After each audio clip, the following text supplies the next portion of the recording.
በዓለም ታሪክ ውስጥ እጅግ ዘግናኝና ሰቅጣጭ ተብለው ከሚጠቀሱት እውነተኛ የወንጀል ታሪኮች መካከል አንዱን ዛሬ ይዘንላችሁ ቀርበናል። በአውስትራሊያ ውስጥ በአንድ ተራ በሚመስል ቤት ውስጥ ለ24 ዓመታት የተደበቀው ያ አስፈሪ ሚስጥር ምንድን ነው? አንድ አባት የገዛ ልጁን ለሩብ ክፍለ ዘመን በጨለማ ክፍል ውስጥ ዘግቶ ሲያሰቃያት፣ ዓለም ግን ይህን ሁሉ ግፍ ሳያውቅ እንዴት ሊቆይ ቻለ? ዛሬ የዮሴፍ ፍሪትዝል እና የልጁን ኤልሳቤጥ አሰቃቂ የህይወት ታሪክ በዝርዝር እንመለከታለን። እስከ መጨረሻው አብራችሁን ቆዩ። ሚስጥሩ መጋለጥ የጀመረበት አጋጣሚ ከጥቂት ሳምንታት በፊት በአንድ ማለዳ በአውስትራሊያ አምስቴተን በምትባል ከተማ በሚገኘው ትንሽ ሆስፒታል በር ላይ አንድ አምቡላንስ ቆመ። ከአምቡላንሱ የወረደችው ወጣት እጅግ በጣም ታማሚ ከመሆኗ የተነሳ ልክ እንደ መንፈስ ነጭ ሆና ነበረ። ቆዳዋ የፀሐይ ብርሃን አይቶ እንደማያውቅ ወረቀት ይገረጣ ሲሆን በከባድ ህመም ላይ ትገኝ ነበረ። ስሟ ክሪስተን ይባላል። የ19 ዓመት ወጣት ነች። ዶክተሮቹ ወጣቷን ሲመረምሩ ግራ ተጋቡ። የቪታሚን ዲ እጥረት እና የፀሐይ ብርሃን ማጣት ያስከተለባት ጉዳት እጅግ አስከፊ ነበረ። ከእሷ ጋር የመጣው ብቸኛ ዘመዷ አያቷ ነኝ የሚል ምስጢራዊ ሽማግሌ ነበረ።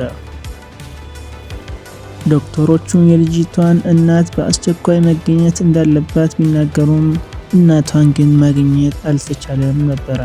ይሁን እንጂ ከጥቂት ቀናት በኋላ ኤልሳቤት የተባለች ሴት ቀረበች። ኤልሳቤት መናገር ስትጀምር ዓለምን የሚያስደነግጠውን እና ማንም ሊያምነው የማይችለው ያ እውነታ ገነፈለ። ኤልሳቤት ፍሪትዝል ገና የ18 ዓመት ወጣት እያለች ነበር ይህ አስከፊ ታሪክ የጀመረው።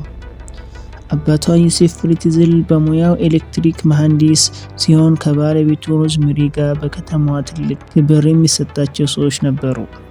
ይሁን እንጂ ይህ ሰው የሚታየው ገጽታ ጀርባ ሌላ ማንነት ነበረው። ዮሴፍ ቀደም ሲል በአስገድዶ መድፈር ወንጀል ተከሶ እስር ቤት የቆየ ነበረ። እያንዳንዱን ነገር በጥንቃቄ የሚያቅድና ተንኮለኛ ሰው ነበረ። እንደ አውሮፓውያኖች አቆጣጠር በ1984 ኤልሳቤት በድንገት ጠፋች። ልጃችን እምቢተኛና አስቸጋሪ ስለሆነች ከቤት ኮብልላ ጠፍታለች የሚል ነበረ። እሱ በጣም አሳማኝ ሰው ስለነበረ ሁሉም አመኑት። እውነቱ ግን ኤልሳቤት የትም አልሄደችም። እዚያው የሚኖሩበት ቤት ምድር ቤት ውስጥ አባቷ በገነባው ጠባብና ጨለማ ክፍል ውስጥ ታስራ ነበረ። በምድር ቤት ውስጥ የተፈጠረው ቤተሰብ ኤልሳቤት በመጀመሪያዎቹ 4 ዓመታት በዚያ ጨለማ ክፍል ውስጥ ብቻዋን ነበር የቆየችው። አባቷ በየቀኑ ወደ ምድር ቤቱ እየወረደ አስገድዶ ይደፍራት ነበረ። በሚቀጥሉት 20 ዓመታት ውስጥ ኤልሳቤት ከገዛ አባቷ 7 ልጆችን ወለደች። የእነዚህ ልጆች ዕጣ ፈንታ ግን የተለየ ነበረ። ሚካኤል ከተወለደ ብዙም ሳይቆይ ሲሞት ፍሪትዝል አስክሬኑን እዚያው ቤት ውስጥ አቃጠለው። ፍሪትዝል ከልጆቹ መካከል 3ቱን መርጦ በላይኛው ቤት ከባለቤቱ ከሮዝሜሪ ጋር እንዲያድጉ አደረገ። ለባለቤቱ የሚነግራት ደግሞ ኮብልላ የጠፋችው ልጃችን ኤልሳቤት በሌሊት አምጥታ በራችን ላይ ጥላው የሄደችው ልጅ ነው በሚል ነበር። ሮዝሜሪ ይህንን ሁሉ ውሸት አምና በመቀበል ልጆቹን እንደ ጉድፈቻ አሳደገቻቸው። በምድር ቤቱ የታሰሩት ፌሊክስ የ5 ዓመቷ፣ ስቴትን የ18 ዓመት እና ክሪስተን የ19 ዓመት ግን ከእናታቸው ከኤልሳቤት ጋር በጨለማው ምድር ቤት ውስጥ እንዲታሰሩ ተፈረደባቸው። ኤልሳቤት በዚያ አስከፊ ቦታ ውስጥ ሆና ለልጆቿ መደበኛ ህይወትን ለመስጠት ትጣጣር ነበረ።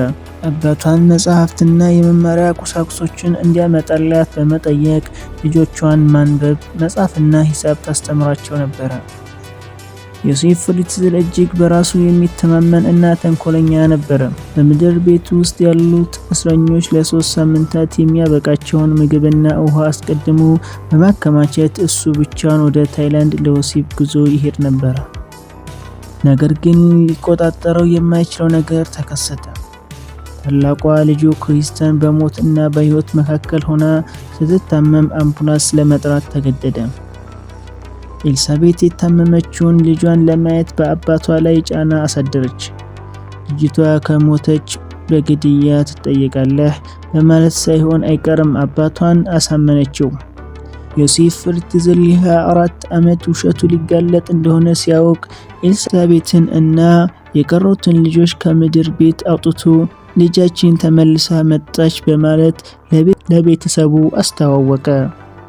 ይሁን እንጂ ፖሊሶች ኤልሳቤትን መጠየቅ ሲጀምሩ እውነቱ ወጣ።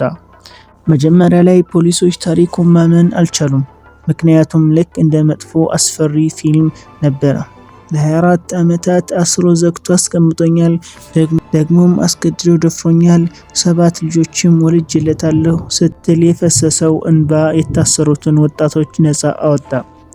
የተፈቱት ልጆች ለመጀመሪያ ጊዜ ዝናብን፣ ፀሐይንና ሳርን አዩ።